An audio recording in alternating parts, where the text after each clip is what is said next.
Welcome to Brave Dynamics. This is your host, Jeremy Au. Leadership is harder than it looks. As a proven founder and Harvard MBA, I interview courageous entrepreneurs, executives, and investors every week. I also share my frontline experiences, coaching insights, and own professional development journey. If you're stepping up as a new leader, founding a startup, or venturing into the great unknown, this is the podcast for you. It's going to be a fun chat. And I'm a big fan of you, Nick, as you know, probably. Thank you, Jeremy. Thank you. The good thing about this conversation, it's very much less about Asia partners and Southeast Asia and rhinos and more about you, Nick, as a person. So this should be an easier lift. You're too kind. You're too kind. I'm frankly getting still the hang of Clubhouse, but it was founded by one of my classmates from school, and he's just our hero as a class, as a bunch of alums. Yeah. He's really pioneered something really, really compelling.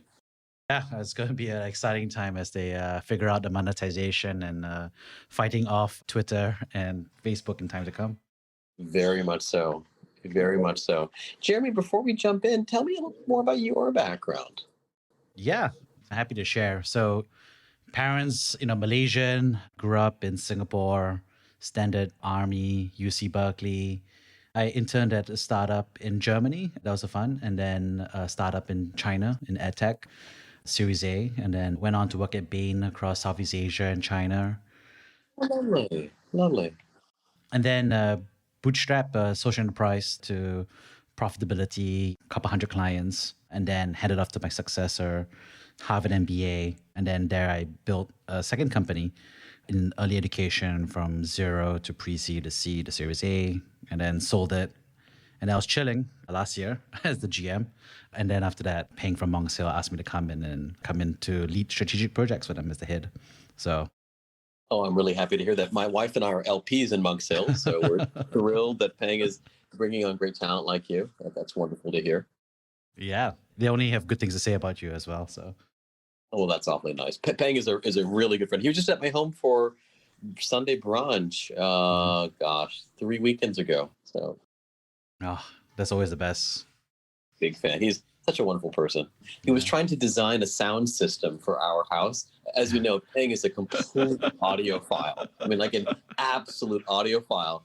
So he's like, he's got like his fingers out. Sorry, I can't do this on Clubhouse. Sort of like he's specking it out. I was like, you should put a speaker over there. Like, can we get a free quotation from you while we're at it? I know, nothing will probably make him happier than rewiring your whole house. Seriously, like literally, Peng is like, look, I'm really glad to serve on a board with you guys and something, but can I rewire your house? I don't even think you need to pay. Honestly, I think you probably might even do it for free just for the joy of it. Yeah. No, I think it would be a pro bono kind of thing. And I have another very good friend who I was on a board with in Singapore, who I thought had the single best sound system in Singapore. No, I mean, this guy has spent, no joke, over $200,000 on a sound system. I can't imagine. I mean, custom programming, electronic shielding. And I mentioned this to Peng and said, Peng, this friend of mine has the best sound system in Singapore. And he looks at me and says, not so sure. How polite as always. He's like, them's fighting words. Yeah. It's like you just took off your white glove and just threw it to the floor. Seriously. He's like, gauntlet accepted. Yeah, I know, it's so funny. Speaking about sound systems, I always remember, like, as a kid, my dad was also a big audiophile, right? And we had those long days where he would ask me to run the wires because I'm small and nimble to go underneath the tables and go behind the TV, right? I'm sensing a child labor violation, We're not in the States anymore. I was small and nimble. That's terrible. But there's no OSHA requirement. We're not in the States anymore. There's no OSHA requirement. Here, son. Take some speaker wire. Run it behind. Run and it behind. Put the white one in the white one. And I'll be like, which white one do I put it in? This is like the end of every Mission Impossible movie where they're like, no, cut the green wire. Cut the green wire. Yeah, exactly. Well, I think we're starting to see a bunch of folks trickle in. And I'd love to make this as interactive as possible. If folks want to jump in and opine and have views, that we should absolutely do that. Yeah, we'll do that. We'll get started and start with the interview proper in that sense about your story. Yeah, and then we'll ask people to come on. Well, no, happy to help in any way, Jeremy. Tell me about Brave Dynamics. So what does the brand mean to you? The Brave Dynamics brand. Brave Dynamics. I think one funny thing was I was chilling and relaxing, and I was thinking, okay, what would be something I care about, right? That's one. And then the second thing I said was, and it has a .com on the domain name. And so the divergent and convergent. And I think the part for me, what that resonated with me was, I think bravery, right? I mean, there's all kinds of crazy things that you can do in technology, but at the end of the day, it's like founders who are brave enough to figure out #product market fit, but brave enough to do something really stupid like building a startup, but also brave enough to get feedback and brave enough to hire and fire the first employee and things like that. And I think obviously it's also kind of like looking at it like inside out, also like, the bravery of everyone else, right? The angel investors and other investors who are making that early bet on very limited data, to say the least. And then also the people in the ecosystem, right? So I think that's the bravery part. And I think the dynamics was the part that resonated, was the whole conversation between the different dynamics, I guess, between the various folks, right? That's what has always fascinated me being a founder, but also that's why I also joined Ping, to see the other side, right? And see the dynamics of it. And is that part of why the book is called Brave Becca? Yes, you spotted that. Yes. Putting together that children's book, Brave Becca, was such a fun journey. And we actually, the first name we actually came up with was, the key concept was we wanted to adapt Lean In and bring it in as a children's book, right, so that we could explain the concept to girls at a younger age, right? Because, you don't need to be like, I don't know, your 20s or 30s or 40s to read Lean In. It's about parents reading to their kids. And so we, looking at Lean In, and then, we saw that the key thing that we saw was like bravery. So I remember the first time we came together and the name we got was like Courageous Charlotte. And I was like, no, this is too long. We got to go shorter. And so we went for Brave Becca, which is a nice synchronization.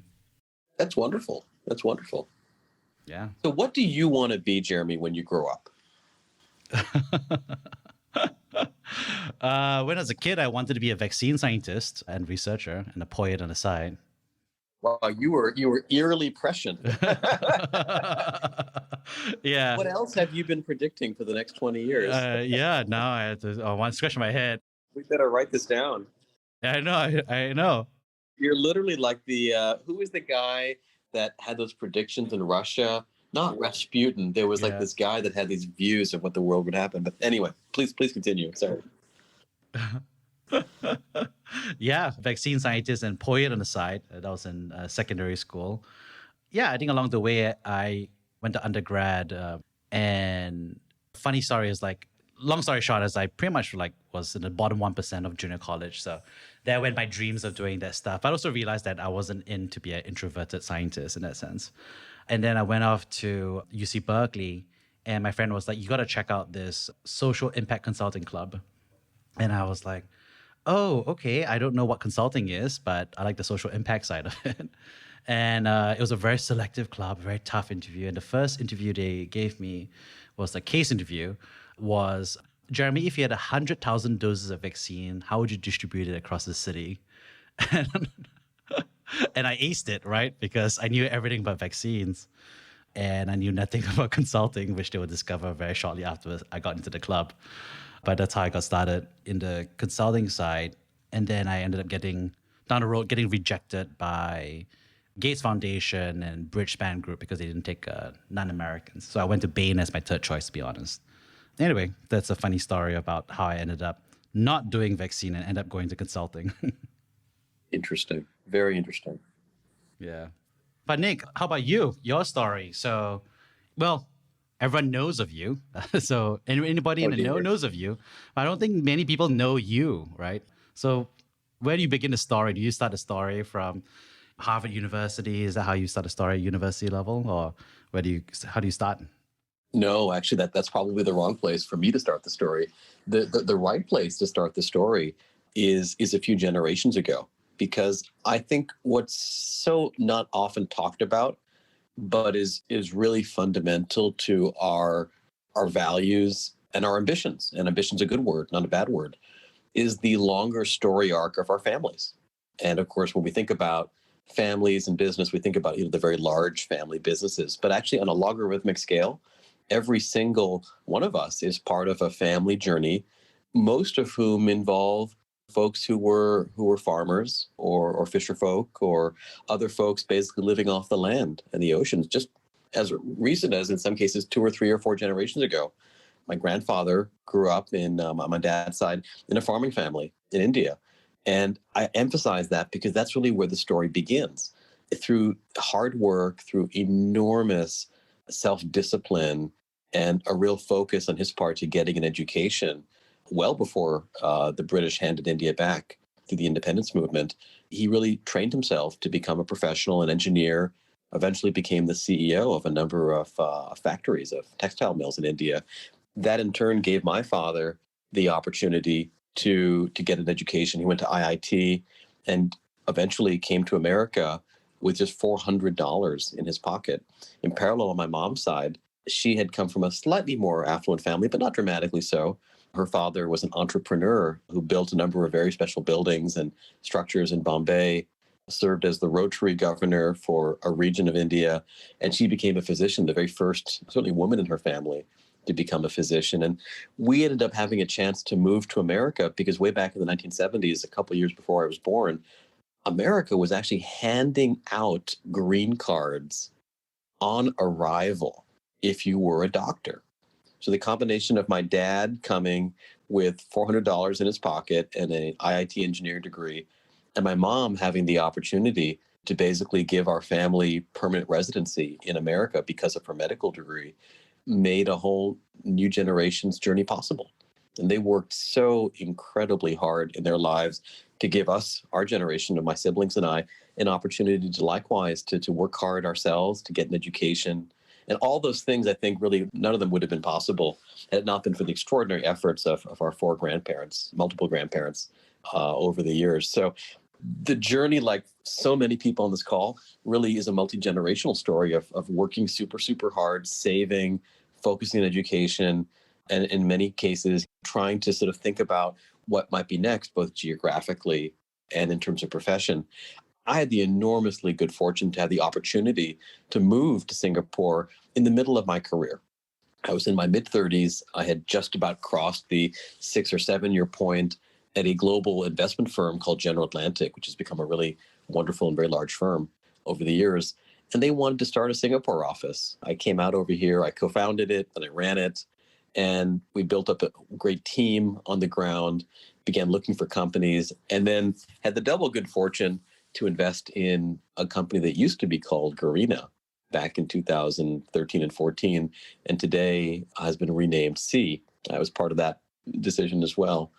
But again, I could never have predicted, Jeremy, any of these things 15, 20 years ago, let alone even 10 years ago. But through a wonderful set of happenstance, invested in the company because Forrest was my friend from school. We were business school classmates together. And then eventually, at his very kind invitation, accepted the opportunity to become the number 2 executive in the company, to become the president, and then to have 4 amazing years hand in hand with Forrest and the rest of the team building, which ultimately culminated with our launch of Shopee and the IPO of the business back in 2017. And then I did something that people thought was nuts. I retired. And I retired with a very specific mission, not to chill out. I took, I think, about a weekend off, maybe a week off, can't remember.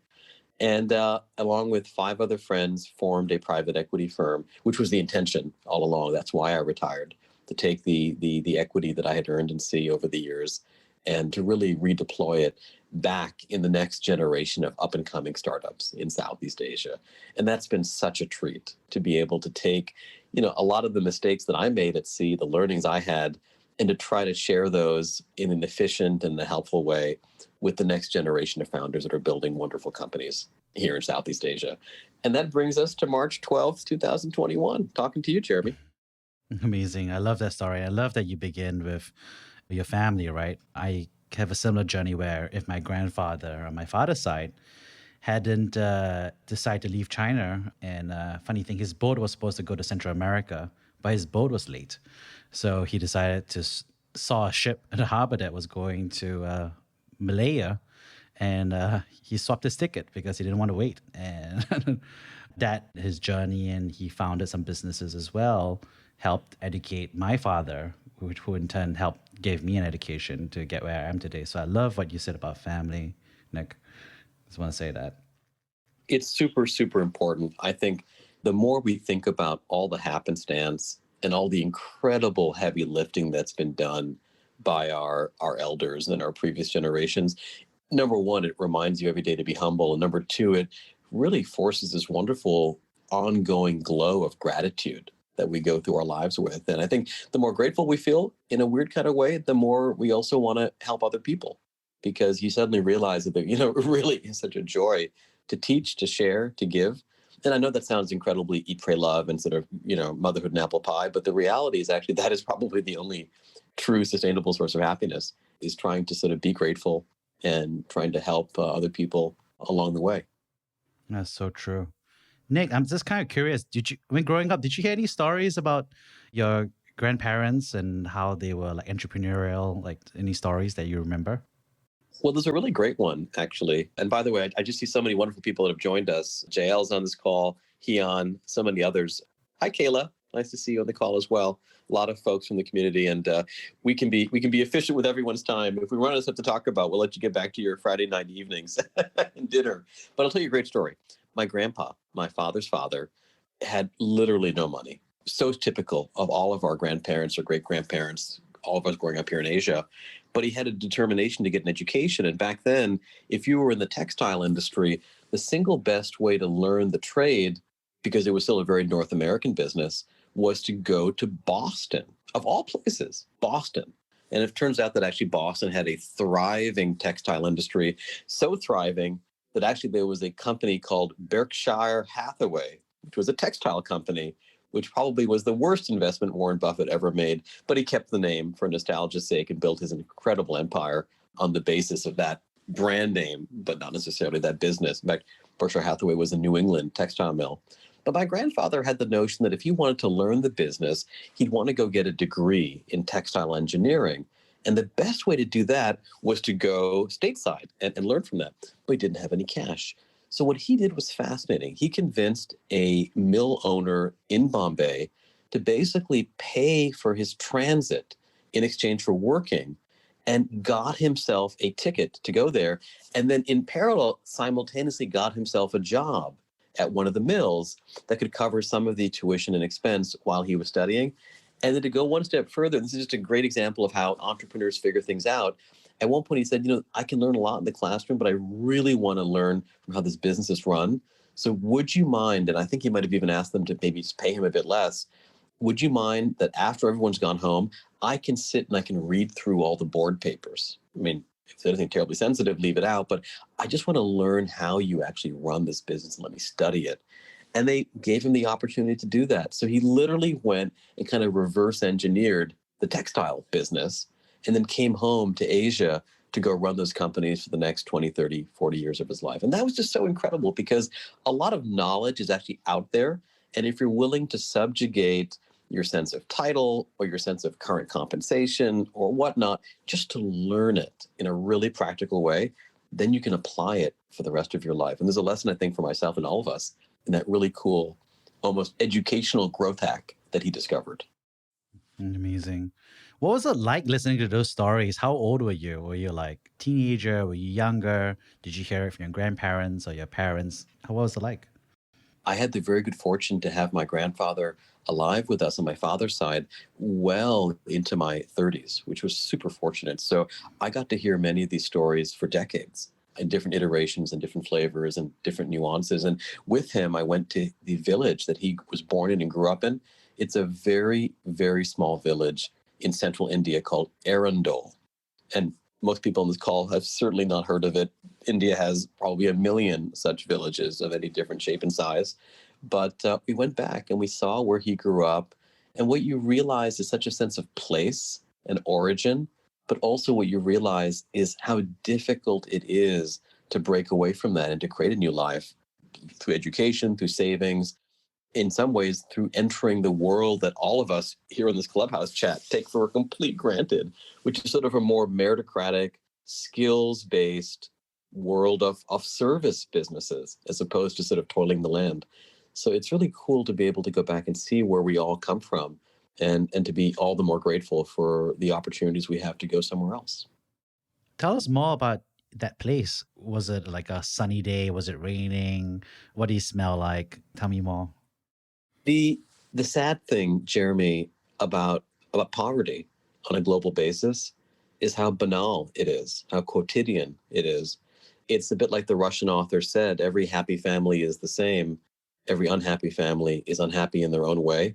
I feel it's the opposite when it comes to poverty. Every thriving, booming, economically resilient city is unique in its own ways. But when you see poverty, there are so many tragic similarities. And I think the thing that is the saddest of all is the sense of a decoupling between the amount of work you do and the outcomes that happen over time. You can imagine why different political persuasions are tempting for folks that live in environments like that, because they really do feel that frustration every single day going through the lack of opportunity. As beautiful as it is, there's also, to a certain extent, a sadness visiting parts of the world like that. And I think many on this call know what I'm talking about, having visited their own ancestral villages or hometowns or whatnot in the countryside, because you're simultaneously struck by how few, as a percentage of the kids that grow up there, have a chance to do something different than what their parents did.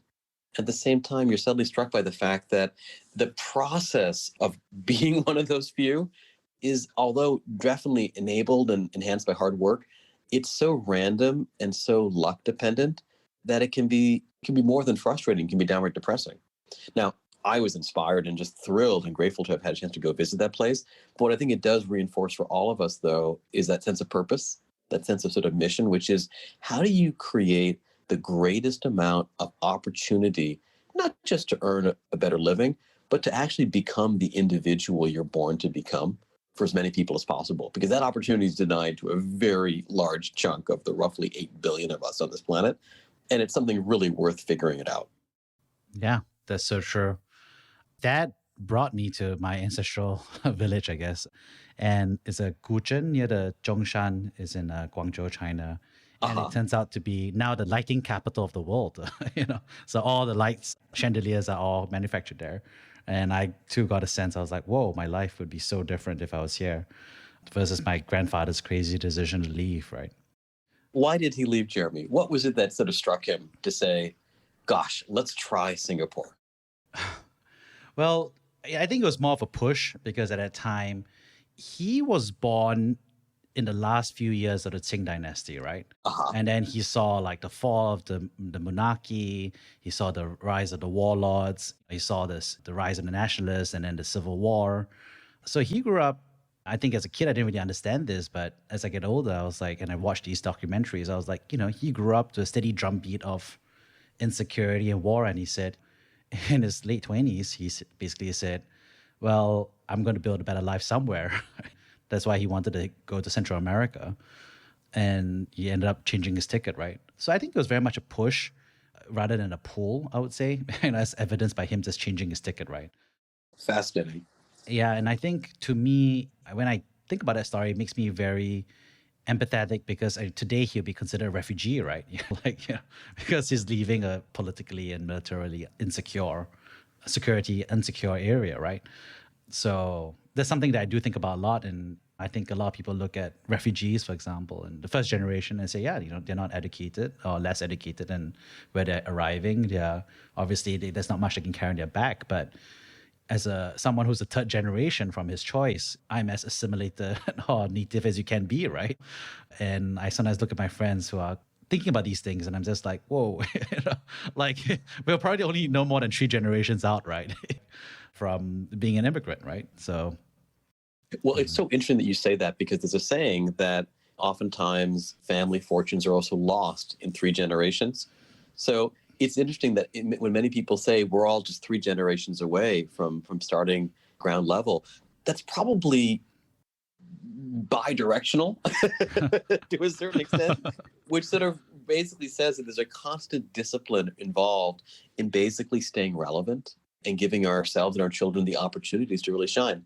But let me build on what you're sharing, Jeremy, because it's a super interesting conversation. I'm glad we're having this because all too often the conversations that seem to be happening in 2021 are about, oh, rah, tech. And there's just so many other things worth thinking about than just those topics. A conversation that I love to have with people over dinner is to say the following. If you went back to the mid-1800s, you'd be shocked how many parts of the world still condoned slavery. And of course, wars were fought about this, like in America, the Civil War. If you went back to the turn of roughly the 20th century, 1900 or so, you'd be shocked how many people in the world still didn't have universal suffrage. Women couldn't vote. If you went back 50 or 60 years, you'd be shocked how many parts of the world still didn't have civil rights. And we look back at that and we say, shucks, that was so backwards. That was so wrong. And we're right about that. So my question is this. What is the great injustice in the world right now where, Jeremy, your grandkids will look back and say, Grandpa, this is shameful. Like, why did you guys let that happen?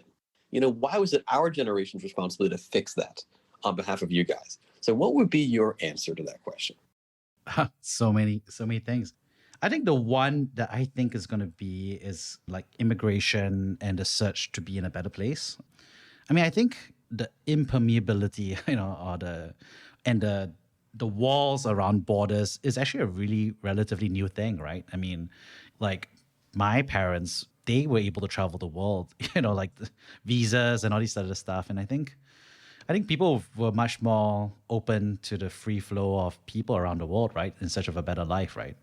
And I think that thinking about the in-group and the out-group, it's a tough one. I don't know if it's actually, in fact, I would say I think in 200 years time, I think my kids would be surprised by that. But I also wondered to myself if that might be an immutable thing, right? The building up of an insider versus an outsider at a border level.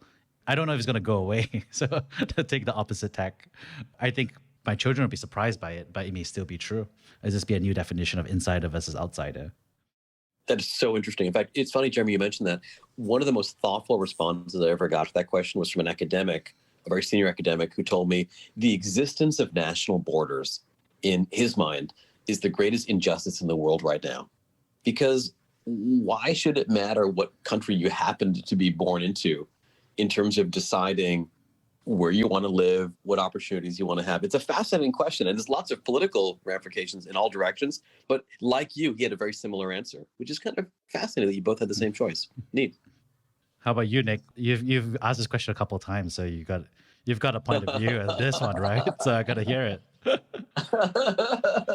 I think if I had to pick one that I think about a lot these days, I think it's the still very, very inefficient meritocracy in the world, meaning people are not well matched with the opportunities that they'd be incredible at in terms of roles and jobs and responsibilities and whatnot.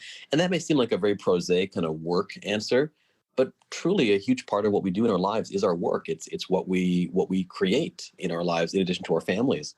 And in Harry Potter, you've got the sorting hat, right? So Jeremy walks in, well, Jeremy, you're definitely a Gryffindor, right? Yeah, you definitely don't strike me as a Slytherin. So you're going to get sorted. But there's no good sorting hat for humanity. It's not like LinkedIn's going to tell you what you ought to do when you grow up. So I think actually the very poor matching of 7.8 billion humans to all the different myriad things we could be doing with our lives at different points in our lives is a great injustice, because we ought to be smarter at that and put huge resources into optimizing that for the planet.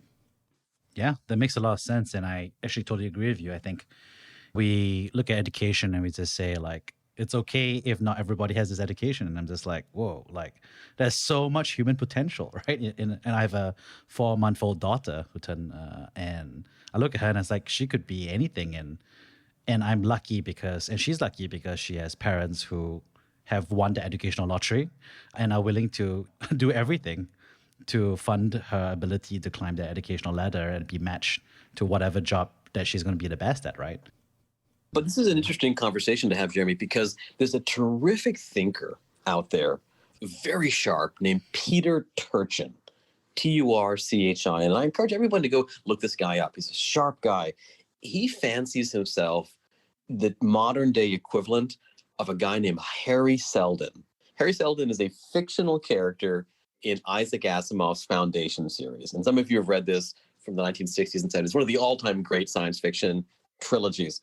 Harry Seldon says, if you give me a ton of data, I can predict the future. And he predicts the fall of an empire. That creates kind of the, if you will, the ante for the story. The reason I'm telling you this is that Peter Turchin, alive and well, a real flesh and blood human being, thinks he too can predict the future because he sees these patterns in how businesses rise and fall and countries and people. And what he says to this conversation we're having is that one of the single greatest sources of instability in societies actually stems from education.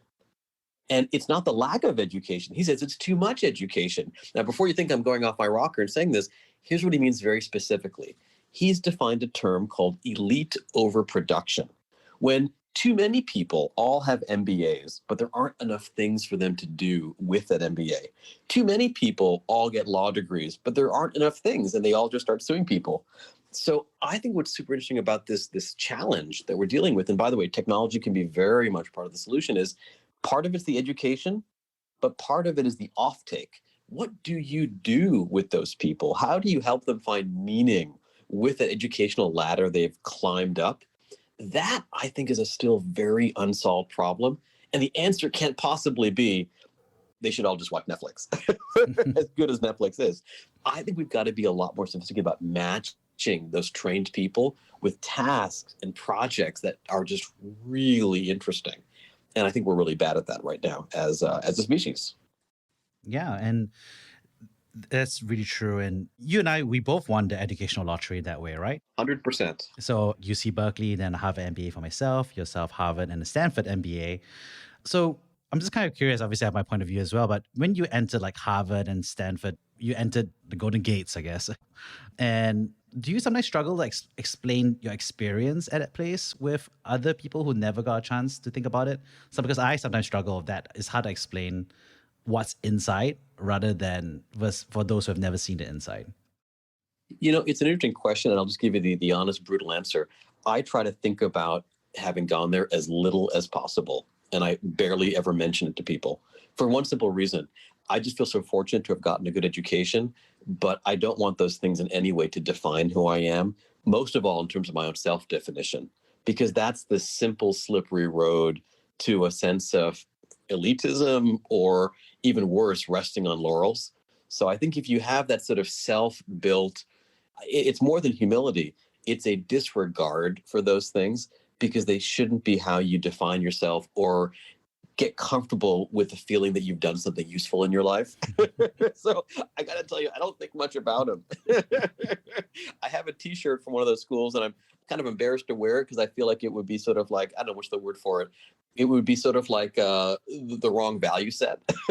So for me, it's much less about that. It's just a sense of gratitude. Like, wow, I had some great teachers, made a bunch of great friends, but now it's time to go off and do the real work that actually, counts a whole lot more. Yeah, that makes a lot of sense. Yeah, I struggled, and I also try not to think about it. Of course, it's a useful signal for our folks looking at resumes, talking about opinion leadership. I think sometimes I try to explain it as more like it's like getting a 5% increase to your interest rate, no matter what you do on your yearly bank account.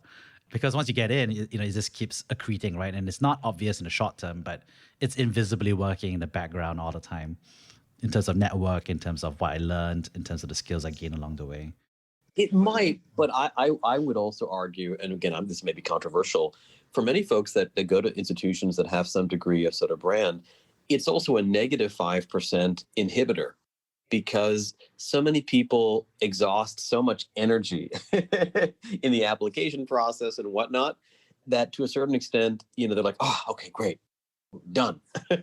It's a little like that very cynical and kind of mean statement that, the definition of a Rhodes Scholar is someone with a bright future behind them. And obviously that's super, super, super tongue in cheek and not in any way a reflection of reality. But the reality actually in this world is what matters so much more is not what your diploma says. It matters what the hell you do with it. And one of my favorite entrepreneurs loves to say that he went to the best university on the planet, which was the School of Hard Knocks. I couldn't agree more. If someone can get me a football jersey for the School of Hard Knocks, I would totally wear that every day. Well, that sounds like a merchandising opportunity very soon. Oh man, I'll totally make one and whatever. Vistaprint would love it. Would love it. So let's talk about work, right? So School of Hard Knocks, and your first School of Hard Knocks was, I assume, McKinsey. That was your first time entering and doing a job, right? What was that like? Well, McKinsey's a super interesting place because it, as much as is possible in a fairly practical world of business, it tries to actually figure things out on first principles. And it's not the only shop. I mean, Bain is wonderful and BCG is wonderful and so many other firms. But for what it is individually, it is really good at trying to sort of ask questions and sort of try to build things up in building blocks to come up with a reason for why things are happening. I just loved it. It was a really great place. You make a bunch of great friends. My wife is also from McKinsey. My office mate introduced me to my wife. So you end up becoming part of just a bunch of fun people to be with. I think there's a lot of similarities to almost thinking of it as a kind of a master's program that you get to go to kind of right out of college. And then the other thing that I think you learn a lot about is as you're puzzling things out and trying to sort of work out the solution to something, as intellectual as that may seem and not very practical, you also learn a lot about the deep linkage between how you write things and how you think things. And that may seem kind of academic, but actually it's very important. The quality of thinking generally improves if you're a better writer, and the quality of writing generally improves if you're a better thinker. And no one shows up to work being very good at either of those two things. So you end up getting a lot of practice, almost like a medical resident in figuring things out. And I'm very grateful for all the training and frankly, all of the tough love that you get in a place like that. And interestingly enough, it ends up giving you, I wouldn't say a versatility, but it gives you sort of a curiosity about how other things work. That's actually really, really fun. The best McKinsey people or the best consultants in general are actually special not because of what they happen to have learned and memorized, but because of their kind of very sharply defined curiosity for figuring the next thing out. A great skill, I think, to have, because you ought to be able to walk into any dinner party and be utterly fascinated by the person sitting to your left and to your right. And that's a wonderful gift to be able to have. And consulting firms do a great job of teaching that. Well, that's funny because my wife is also McKinsey. Oh, that's brilliant. That's brilliant. Well, the joke is more like I joined Bain. I looked at my partners and I said, who left their poor wives at home and their husbands at home. And I was like, oh, I'm not going to do that to my plus one. And then, of course, years later, my wife, and I left Bain, and then years later, my wife was like, oh, I want to join McKinsey. And then I realized I was going to be the one left at home. There you go. There you go. I think you can write her a slide deck about it. Yeah. Nick, I was kind of curious, like, what feedback did you get at McKinsey? I'm just like, because, at consulting firms, they give a lot of feedback, right? Like, this is what you got to work on. So, like, what feedback did they give you, Nick, in your first year? Do you remember? Oh man, it's been so long. I probably buried it all subconsciously. Not really sure. Let me think for a second. Gosh, it's been so long, Jeremy. I think it's some of the usual stuff. In a funny kind of way, maybe I can wrap into a broader theme and something that I've learned and I really encourage folks at our firm to sort of adapt and think about. There's an inherent shyness that people often have when they're starting in a new organization. We all know the drill. You sort of show up to work. You kind of don't want to sound stupid. You don't want to feel like you're talking much when sort of it's the senior partner's job to do the talking. And frankly, even if you don't want to sound stupid, you don't have a whole lot to say once you're just figuring things out at the very beginning. And what I learned over a lot more years post that point was the following. Number one, there is enormous value. So and you can see where we're going. This part of the feedback I got was, please try to speak up a little bit more and sort of don't be as shy. And I've obviously broken through some of that shell as the years have gone by. But here's the interesting takeaway. I have come to sort of maybe have this view, for right or for wrong, that there's a lot of stuff that people can learn autodidactically in life that most people don't bother doing. Let me give you an example. Let's say hypothetically you're on a McKinsey project or a BCG project or whatever. You're at a startup, you're doing something, and you've been asked to go think about some new area. Let's just say it's e-wallet. Let's pick an area that's on everybody's minds these days, fintech and e-wallets. It turns out there's like 6 awesome books on Amazon about how Visa was built, how PayPal was built, how parts of China's payments ecosystem were built, how it fits into e-commerce, how regulation works. And if you really worked at it, you could read them all cover to cover and ingest them properly over probably 3 weekends. And you would not spend even the fraction of what it costs to get a Gerson Lerman, one of these expert networks, to have one of their experts talk to you for an hour.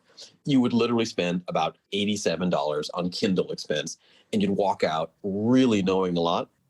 But no one does that, which is fascinating. And interestingly, what I sort of came to learn over the years is that a lot of my shyness in early meetings when I was younger was, to a certain extent, maybe it's because I have a science background, I felt I didn't know anything worth saying. But if you do a lot of the work to read stuff, and then once you've read stuff, you can talk to some more people and ask them maybe 1 or 2 interesting questions, and they start to open up to you because you asked them a question that they thought was kind of interesting. It kind of triggered a few more thoughts, all of which cascades into actually having much more interesting conversations with people. And it's not that you want to sort of become some sort of Jeopardy contestant and know what team won the World Cup in 1973. It's less that. It's more like, wow, what's happening right now seems to be very similar to some of the challenges that Visa was going through. And I'd love to ask you if there's a similarity, whatever, and kind of making this up on the fly. But you start to see the patterns of things a little bit more. And even more than that, you just start to find it all very interesting. So if there's something I learned at McKinsey, indirectly, it's that the best way to actually be more engaged in a conversation, a meeting, or whatever, is to actually do a lot of legwork behind the scenes. It reminds me, Jeremy, of this great Mark Twain quote. He used to say, a really great extemporaneous speech requires about 24 hours of preparation. That's obviously sort of a little bit of a kind of an oxymoron, but it's true. And oftentimes, like Steve Jobs would say, you discover only late in life how the dots connect, but it behooves all of us to put a whole bunch of dots into our lives, often through reading, and then, sort of learning about what's already transpired. Yeah. Wow. I think that's so true. You just got to do the work, and you're just always going to revert to the mean or become a politician in terms of like finding common ground. But it's hard to be spiky and have a clear point of view if you haven't done the work beforehand, for sure. Nick, I think obviously you went on to build this career in New York. You started out in the States, and then you made a move to do your first ASEAN investment. So tell us more. How did Southeast Asia enter the picture for you in your orbit? Well, it all began in a very unusual way. I first came to Singapore to work, not even as a tourist, in 2006. And it's a part of my story that I don't think that many people know. I came here to work at Lenovo, of all things. And the reason was very straightforward. One of my bosses at General Atlantic, who is an extraordinarily interesting and fascinating and very, very thoughtful business person, his name is Bill Grabe, had been one of the top people at IBM, literally top 5 globally for IBM. So much so that Sam Palmisano, who ultimately ran IBM after the famous Louis Gerstner, Sam Palmisano, I think, was a guy that Bill had hired or at least had trained along the way. So this is just really special. He came to General Atlantic in roughly 1993, and amongst many, many things he did by the early 2000s, he had this great idea that we would help Lenovo buy the very, very famous IBM PC business. Now, many will know that back in the early days of computing, there were a few different brands, Commodore, Amiga, of course, the old Apple IIs and whatnot. And then out of this now legendary and famous story, out of their Florida R&D center, IBM built a PC. And this wasn't IBM's kind of knitting. IBM was sort of in the mainframe and the big iron business, OS 360 and the big stuff. But a bunch of guys kind of guys and gals put together the first PC, the IBM PC XT on the 8088 processor. And of course, that spawned, along with Microsoft, the whole PC revolution. Fast forward to 2003, 2004, that business was sort of maturing. Dell and others had sort of made a lot of hay. And it actually made all the sense in the world to do this wonderful East meets West merger, which of course could never happen in the current geopolitical climate. And as a part of that, General Atlantic invested $100 million to help Lenovo buy this business. And my boss, Bill, joined the board. Now, I was at business school at the time, just after that, and my return offer to General Atlantic was conditional on spending the summer with GA, ideally in a company. And I want to emphasize that for one quick second. A bunch of folks in this call probably have a background in different aspects of venture capital or investing. One of the really fun things that we've done at Asia Partners, it's central to our culture, is that no one can get to the vice president level at our firm unless they have simultaneously done some investing work and have worked for at least 2 years in a line role in an operating company, like a C or a Gojek or a Grab or what have you. An end around, there's a workaround to that. If you go get an MBA, then you just have to work for 1 year in an operating company. But we'd actually prefer you just do the 2 years and not even get the MBA if need be. But where am I going with this? Bill's view and GA's view was, in the same way, you're getting your MBA, but go work in a real company. Go learn how businesses get run and managed. And they said, why don't we send you to Singapore? We've just bought the Lenovo IBM sort of combined business. Go out and help. So I got my first introduction to Singapore, in a long-winded answer to your question, by running around the Funan IT Mall back in 2006, trying to figure out how we would sell people consumer PCs, because we didn't have any in Southeast Asia. We had a nice little office in Lorong Chuan, which many of you in Singapore will know, and I just fell in love with Singapore and all things Southeast Asia. Unbeknownst to me, my wife also loved Singapore. That's a whole other story. And when the opportunity arose in 2011 to go set up the office, it was an absolute dream come true. We left it. I remember, coming home to sort of ask her, hey, GA wants us to move to Singapore. What do you think? And I'm sort of taking some creative liberty here, but the summation of her answer was, you numbskull, why didn't you just accept on the spot? Why did you have to ask me for permission? Let's go. And let's move to Singapore. And that, of course, was in 2011. And I think it's a fun conversation, Jeremy, if you'd like to take the conversation in that direction, which is to talk about how much has changed since 2011. Because we talk a lot about how Southeast Asia is having a moment right now. And we talk about this golden age concept, but it didn't happen overnight. I mean, Southeast Asia has been working very, very hard to get to this point, thanks to your efforts and many in this call, so that here in 2021, about 10 years after I moved here, things are starting to really finally take off. Yeah, I'd love to go into that, because I remember that I moved back to Singapore about 2011 as well, so 2012. And I remember the first co-working space opened up. It was called Impact Hub Singapore by Grace Sai in 2012, I remember. And then Golden Gate and Jungle Ventures was running around that co-working space with me. So, but things have changed a lot. Nick, compare and contrast, like what was it like then when you first moved for real with your wife versus today? Yeah. Maybe I've been talking too much, Jeremy. I'd love to hear from you and others on the call. Maybe we can all just go around and ask folks from the audience to talk for literally, give us in a single sentence, maybe we can ask 4 or 5 people, what's the single biggest difference in the tech ecosystem 2011 to 2021 in Southeast Asia? If they could say it in a single sentence, maybe we can just ask folks to raise their hand. And do you want to kick us off, Jeremy? Do you want to kick us off with an answer? Yeah. In your mind, single biggest difference over 10 years? Yeah, and everybody feel free to raise your hands and we're able to rotate you in. I would say the biggest difference is that the word founder exists. Like the word, the concept, the career, the mind share that the founder has. I mean, in 2012, we didn't even call ourselves founders because we were like, that's a weird thing to call ourselves. We need to call ourselves like president or CEO. I remember all our friends were like, we don't call ourselves founders. Nobody would take us seriously. Nobody would fund us if we call ourselves founders. And to some extent, that's changed dramatically over time, where people think it's great. People think it's awesome. People think it's an acceptable job. I remember my mom being very disappointed in me when I told her, I was like, oh, I'm setting up a business. And my mom was very disappointed because, she thought I was a consultant and she didn't really know what consultant was. I told her it was being a doctor to companies. And so that made it acceptable. But I couldn't find an analogy for being a founder at that time. Yeah. Fascinating. And look, there's a great book by Richard Feynman, which is a quote that at the time his wife had shared with him.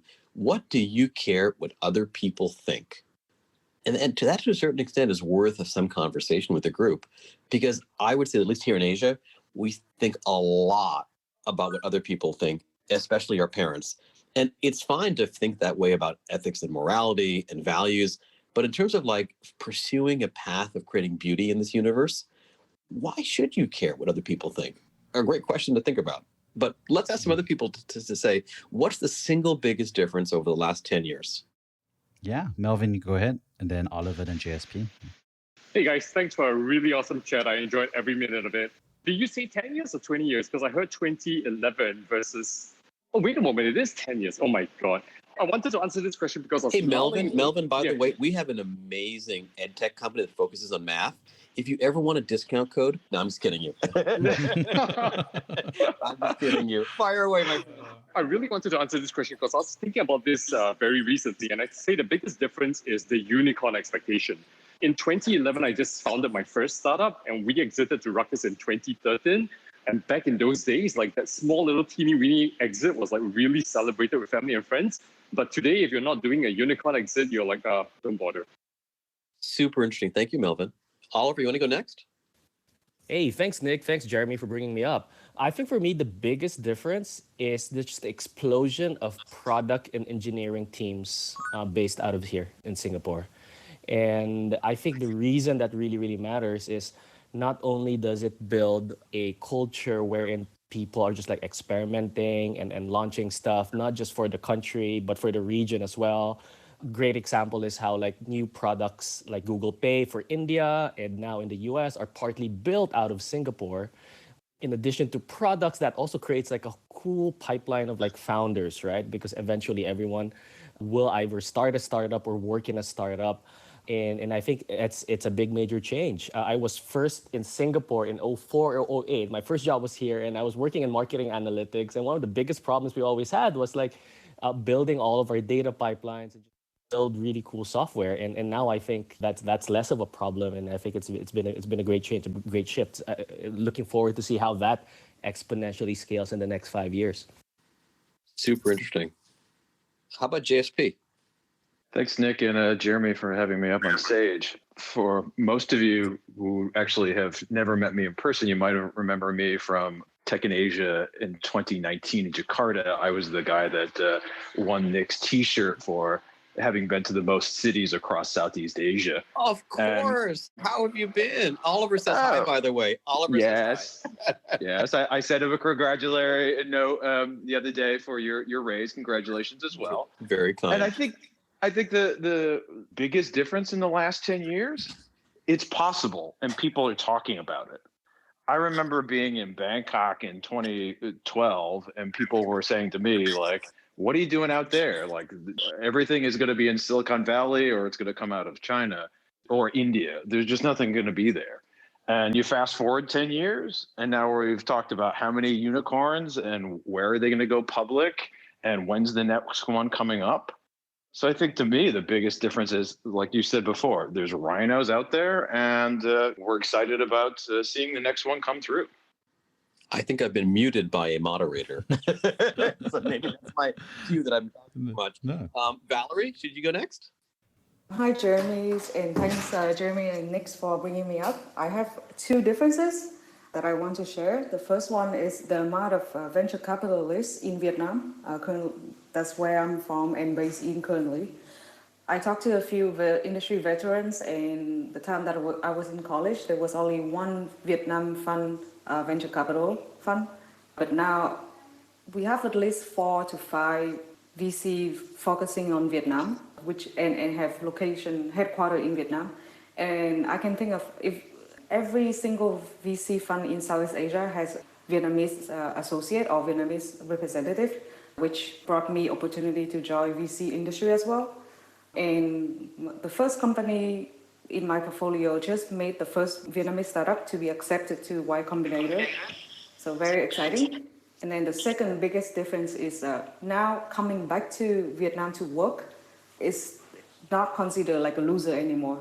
Because I was bringing up that idea and none of my friends really consider it as a career options. They always think, Silicon Valley or US is a better path. But now a lot of people asking me like, hey, Should I come back to home country now? I really want to explore opportunities in Vietnam or South Asia. And my family start to look at me going back to Vietnam not as bad as before. So yeah, I want to share those two things. Thank you. Super insightful. Thank you, Valerie. Kamun. Maybe, Jeremy, should we give Rajiv a check-in and then we can all maybe broaden the conversation? Yep, sounds good. So Rajiv, and then Appreciate it. Thanks, Jeremy. Thanks, Nick. Hello again. Sorry, your son today at school. Is your child at Little Hands also? Same one. Oh, I'm so sorry. It was raining a lot. I might have had the umbrella and didn't see you. Sorry about that. All good. So I think the one big change, and it's sort of piggybacking a little bit on Oliver's point, but slightly different, is a good hallmark or inflection point of any ecosystem is the ability to export your tech to other parts in the world. And I'd say in the last 10 years, we've sort of moved away from not only building tech that is for self-consumption, but we're starting to see quite a substantial proliferation of tech being built that's being exported into other parts of the world and competing and winning. And so as we sort of grow and mature, I think that's one trend that we're keenly looking at, and one we're happy to see as part of a maturing ecosystem. Oh, that's awesome. Well, we've only got 2 minutes left. I'd love to pose a question to the group, and Jeremy, maybe you can start by responding, or others can as well. It's one final question, which is the following: markets go up and markets go down, and based on our sort of feeling about these things, and based on the data, there tends to be a big tech bubble roughly every 20 years. If you think about it, 1969 was a very, very big tech sort of bubble. There was obviously a massive tech bubble, maybe 15 years. There was a massive tech bubble in 83, 84. There was a massive one in 1999. This one seems to be happening in 2020, 21. How would a 70% crash in the NASDAQ, which is already down about 20% from its absolute peak, certainly for Tesla, how would that change people's determination, grit, resilience towards building tech companies? I'm super interested in this question because actually, sometimes the world's best companies get created during times of recession, because it's the entrepreneurs that are truly the ones that are the most passionate, the most committed to building great companies, that stick it out and see it through. And others maybe think that other career paths might be a little bit of a better way to spend their time. So just curious, Jeremy, to get your reaction in the last minute we have. yeah, I think the data shows that great companies have been built regardless of time, right? It doesn't matter what time it is. There's a great company there. I think the interesting part is, the whole ecosystem around it, right? I think it's more about the unthinking optimism / unthinking pessimism that tends to follow these cyclical components, right? And that can be a downer, obviously, in terms of fundraising. It can be a downer in terms of like community and personal support by friends and family. So I think that would be the biggest change, I think. And it's not a bad thing, because we're also going to see, was it the stories like when low tide comes, you figure out who's been swimming without their shorts on. So I think that's not necessarily a bad thing as well, because for the good faith builders, they're going to persevere in good times and bad, right? So that's how I think about it. Interesting. Fascinating. Well, this has been a lot of fun. I've got to go take my kids for a walk. It's nice to see all of you guys here. Thank you for sharing your time with me. I learned a lot from what the group shared. And I just wish you all a very healthy and a very happy 2021. Thank you so much, Nick, for spending your time. Thanks, Jeremy. Bye.